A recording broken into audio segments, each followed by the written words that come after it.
الحمد لله رب العالمين والصلاة والسلام على سيد الأنبياء والمرسلين أما بعد فأعوذ بالله من الشيطان الرجيم بسم الله الرحمن الرحيم السلام علیکم ورحمۃ اللہ تعالی وبرکاتہ۔ اس وقت میں اپنے سنی مسلمان بھائیوں سے مخاطب ہوں۔ اب بارہا میں کہہ چکا ہوں کہ میں سوشل میڈیا کو پسند نہیں کرتا، نہ میں اس میں شامل ہوں کہیں، کیونکہ سوشل میڈیا پر جو خبریں چلتی ہیں نا وہ بڑی مسالے دار ہوتی ہیں، وہ پتہ نہیں کتنے جھوٹ اور سچ مکس ہو کے وہ جب جاتی ہے تو کئیوں کے لیے پریشانیوں کا باعث بن جاتی ہے۔ تو میں اپنا یہ اخلاقی فرض سمجھتے ہوئے اور اپنا ایمانی تقاضا سمجھتے ہوئے کچھ وضاحتیں آپ کے سامنے پیش کرتا ہوں۔ نہ مجھے کسی نے کہا ہے، نہ مجھے کسی نے کوئی پریشر کیا ہے، یہ میرا اپنا ذاتی فیصلہ ہے۔ سب سے پہلی بات تو یہ مشہور ہوئی کہ جناب اویس قادری نے اپنی بیٹے اور بیٹی کا نکاح جو ہے محرم میں کیا، جو کہ جھوٹ ہے، سراسر جھوٹ ہے۔ یعنی کہ پھر میری بچی کے بارے میں بھی کچھ لوگوں نے جو ہے وہ، خیر ان سے تو میری گفتگو ہی نہیں، ان کے لیے تو میرے علماء کافی ہیں انشاءاللہ، اللہ انہیں سلامت رکھے۔ تو یہ بات مشہور کی گئی، حالانکہ یہ جھوٹ ہے۔ میرے کسی بیٹے یا کسی بیٹی کا نکاح محرم میں نہیں ہوا، اور دنیا نے دیکھا ہے الحمدللہ 11 مارچ شب معراج میرے بیٹے کا نکاح ہوا اور ہزاروں لوگوں نے شرکت کی، اس میں سب جانا۔ اس طرح میری بیٹی کا نکاح ذوالحجہ کے مہینے میں ہوا ہے، 8 اگست کو، ذوالحجہ کا مہینہ تھا، اور اس کی تو ابھی تاحال رخصتی بھی نہیں ہوئی بھائی، اس کو بھی وقت ہے، دیر ہے اس کو۔ تو یہ کچھ وضاحتیں تھیں جو میں نے کر دی۔ البتہ یہ تھا کہ میرے بیٹے کا جو ولیمہ تھا نا، وہ تاریخ تھی 2 اگست۔ یہ میں آپ کے سامنے کارڈ پیش کر رہا ہوں، یہ تاریخ، یہ کارڈ دیکھ سکتے ہیں، اس میں لکھا ہوا ہے 2 اگست۔ لیکن 2 اگست کو کیا ہوا تھا؟ لاک ڈاؤن پورے کراچی میں، سب کچھ بند، کاروبار بند، مزارات بند، اسکول کالج سب بند، ہال بند، یہ سب کوئی ڈھکی چھپی بات نہیں ہے، سب بند ہو گئے تھے۔ تو یہ ہمیں کینسل کرنی پڑی۔ تو یہ ہے کارڈ کی سر ورق، جس پر ہم نے یہ یوں اسٹیکر لگایا تھا، یہ یوں، ٹھیک ہے۔ اس کے اندر پھر کارڈ ہے، اور میں کارڈ بھی آپ کو دکھائی دوں تاکہ ان لوگوں کی زبانیں بند ہوں جو معاذ اللہ مجھے کہتے ہیں میں نے، معاذ اللہ سما معاذ اللہ، مجھے کہہ رہے کہ میں نے جان بوجھ کر جو ہے وہ اس مہینے میں رکھی ہے، استغفر اللہ ربی من کل ذنب واتوب الیہ۔ یہ دیکھیں، یہ کارڈ نیا چھپا ہے۔ ہر کارڈ جس کو میں نے کارڈ کیا، اس کارڈ کے پیچھے ایک کارڈ ہے، یہ دیکھیں، یہ پرانے کارڈ ہے۔ اس میں دیکھیں کیا تھا، سنڈے 2 اگست، یہ نظر آ رہا تھا۔ پر اب یہ تو ہو گئی بات کہ تاریخ تو میں نے پہلے کی رکھی تھی۔ اب یہ جناب 13 اگست کو کیسے ہوئی؟ تو بات اصل یہ بھائیوں، کچھ ایسے حقائق ہوتے ہیں جو لوگوں کو نہیں پتہ ہوتا، جو قریبی ہوتے ہیں نا ان کو پتہ ہوتا ہے۔ کچھ مجبوریاں ہوتی ہیں۔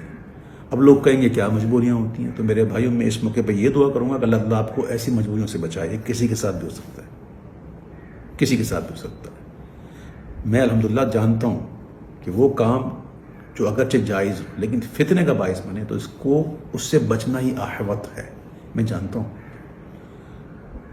اور میں یہ بھی جانتا ہوں کہ یہ مہینہ کون سا ہے، اس مہینے میں کیا ہونا چاہیے۔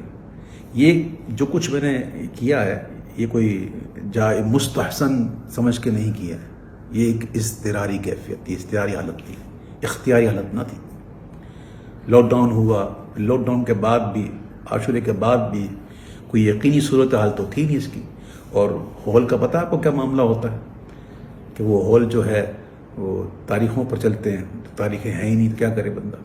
تو وہ پھر مہمان آئے ہوئے ہوتے ہیں، کئی باہر ممالک سے آئے ہوتے ہیں، جن کے جانے کا مسئلہ ہوتا ہے، جن کی ٹکٹوں کا مسئلہ ہوتا ہے۔ اور آج کل جانتے ہیں آپ، یہ جو ٹریول کا معاملہ کیسا الجھا ہوا ہے، سیٹیں کہاں ملتی ہیں، کس طرح ملتی ہیں، بڑے معاملات ہوتے ہیں۔ تو یہ ایک ایسی کیفیت میں یہ کی گئی ہے۔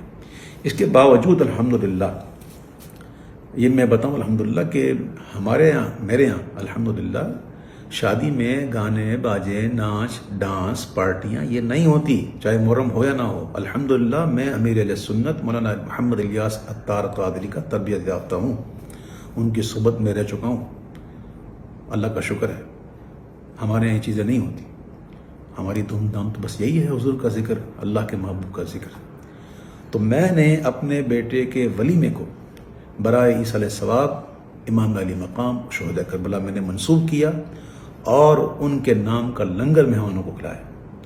اب ذرا یہ بھی دیکھ لیں کہ جو تقریب میں ولیمہ تھی وہ کیسی تھی، جس کے گواہ کراچی کے مستند بڑے بڑے مفتیان کرام، بڑے بڑے علماء کرام، بڑے بڑے سرا حضرات اور دیگر مسلمان موجود تھے جو اس بات کی گواہی دیتے ہیں، اور گواہی دی ہے انہوں نے کہ ایسا ولیمہ ہم نے کبھی زندگی میں نہیں دیکھا کہ جس میں ایسی نعتیں پڑھی جائیں، ایسے مناقب پڑھے جائیں امام علی مقام کے۔ مغرب کی نماز با جماعت ادا کی گئی اور پھر 1 گھنٹہ پورا الحمدللہ 1 گھنٹہ سوا گھنٹہ ہم نے عشاء کا وقت شروع ہونے سے پہلے تک ہم نے یہ سلسلہ رکھا، سلام پڑھے گئے، مناقب پڑھے گئے، دعائیں کی گئیں، اور پھر عشاء کی نماز با جماعت ادا کی گئی شریعت کے مطابق، اور پھر تمام مہمانوں کو جو ہے وہ لنگر حسینی کھلایا گیا۔ اور ایک اور بات بتا دوں کہ اس محفل میں میرے بیٹے کا سہرا بھی نہیں پڑھا گیا۔ بہرحال جو میری ایک وضاحت تھی جو میں سمجھتا ہوں انشاءاللہ آپ لوگ ضرور سمجھیں گے، اور مسلمان کو آپس میں محبت کرنا چاہیے۔ اس کے علاوہ سوشل میڈیا پر کچھ چاہنے والوں نے میری حمایت میں جو ہے وہ بڑے بڑے دلائل پیش کر دیے، یہ کر دیے، وہ کر دیے۔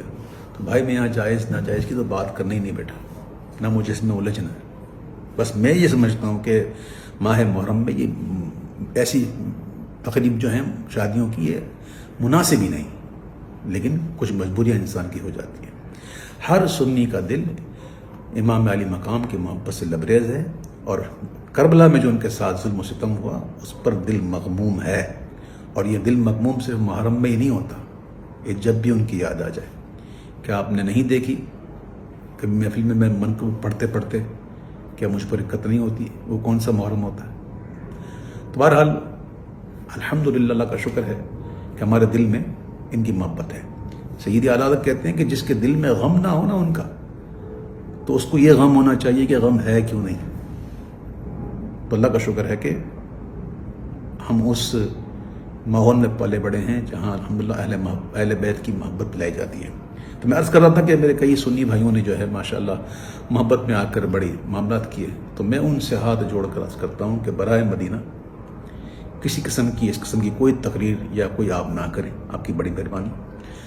میں سادات کا ایک ادنا غلام ہوں، میں ان کے در کا ادنا فقیر ہوں، میری اپنی کوئی عزت نہیں، میں ایک ذلیل انسان ہوں، میری جتنی عزتیں ہیں سب ان کے نالین کے صدقے میں، حضور کے نالین کے صدقے میں۔ تو سادات کرام یقیناً اس قسم کی جو بناوٹی خبریں سن کر ان کے دل پر تو ناگوار گزرا ہوگا، اور انہوں نے جذبات میں آ کر باتیں بھی کی ہوں گی، ان کا قصور بھی نہیں ہے اس میں۔ اب میں نے حقیقت واضح کر دی، اور امید ہے انشاءاللہ یہ سادات جن گھرانے کے وارث ہیں نا، جن گھرانے کے یہ منسوب ہیں، ان کی تو گھرانے کی شان ہی درگزر کرنا ہے، تو یہ اپنے اس فقیر کو انشاءاللہ ضرور درگزر کریں گے۔ میری وجہ سے آپ کی دل آزاری ہوئی یا کسی کی بھی آزاری ہوئی تو میں ہاتھ جوڑ کے آپ سے معافی چاہتا ہوں، مجھے معاف کیجیے گا۔ میرا حال اور میرا مستقبل جو ہے، میرا جو ماضی ہے وہ آپ جانتے ہیں کہ میں کس ماحول کا پلا بڑا ہوں، الحمدللہ رب العالمین۔ تو یہ کچھ گزارشات تھیں، جو معاملات تھے، میں نے یہ عرض کر دیا۔ اور ایک اور بات کرنی تھی کہ چونکہ یہ ایک مجبوری کے تحت کیا گیا، تو کوئی اس کو دلیل نہ بنائے، یاد رکھیے گا، اور اس کو دلیل بنا کر کے جناب ہم بھی کریں گے، نہ، یہ کوئی روایت بنانے کی چیز تھوڑی ہے۔ اللہ نہ کرے آپ کے ساتھ کوئی ایسا مسئلہ ہو، کوئی مجبوری ہو، بھائی یہ تو میں نے کہتا ہوں یہ بالکل مناسب ہی نہیں ہے ان دنوں میں، تو آپ کبھی بھی اس کی پیروی مت کیجیے گا۔ اور حضور وہ امام علی ہم ہونا چاہیے، لیکن ایسا کہ اسے سوگ نہ ہو، سوگ ہمارے یہاں جائز نہیں ہے۔ میں پھر ایک بار پھر اپنے تمام ان لوگوں سے کہ جو دن کے دل جو ہے وہ دل آزاری ہو جن کی، میں ان سے ایک بار پھر معذرت طلب کرتا ہوں، اور آخر میں یہ دعا کرتا ہوں کہ اللہ تعالیٰ ہمیں سرکار دو عالم صلی اللہ علیہ وسلم کی محبت میں، حب صحابہ میں اور حب اہل بیت رضوان اللہ تعالیٰ علیہم میں ہمیں جینا نصیب فرمائے، اور انہیں کی محبت میں موت نصیب فرمائے۔ اللہ تعالیٰ میری دعاؤں کو قبول فرمائے، آمین یا رب العالمین۔ میرے حسین تجھے سلام، میرے حسین تجھے سلام، انہیں سلام منور یہ چاہتا ہے جی، تمام عمر لکھوں اور نہ ہو تمام سلام۔ السلام علیکم ورحمۃ اللہ۔ وبرکاتہ.